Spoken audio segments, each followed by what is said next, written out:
Hello guys, kung kaham wati serek wajak kaisa samung tangna hanai okhara lainisi wati waban bagui thangmalia nogon ma tongkha abo okha samung rega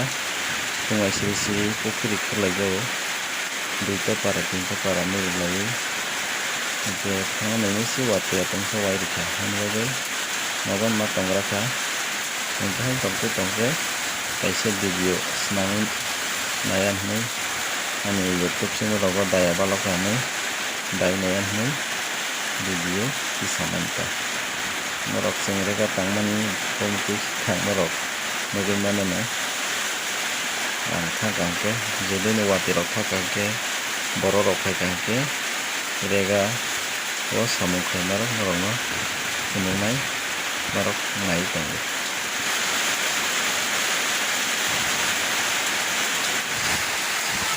Asik ke wati wajak nainai sini kami ni lama rok sinjak liya pantar ko pulung tei kesai tongpaika asik ke wati theka kono ro nukna cara sara nai rok sari mali ana pingle tabo ke sopaika wati thagai pokri ni condition nainai bil ni haike hakitega tanglai lainani bese kosto khai tanglaija 215 taka salo norong khuna ko yang aja tangmo bagai tei kesai tongpaika aja yang saidang ke machine deki khokman bagai paisa komeka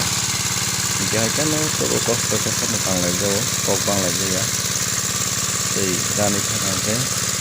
pokri khurlayo hatan layo ha balai layo namara to bothai ke tikhabi tongo abo tike khuya ke tai tangni ya abo to rega rok tangkangke kutuma bujago abo tongo limit 15 din ba 12 din ke abo kisaka khano kutuma bujanai hai ko bisaka khano adine samung tangna lana ani bagai to tiran ga te hina sing to tai dol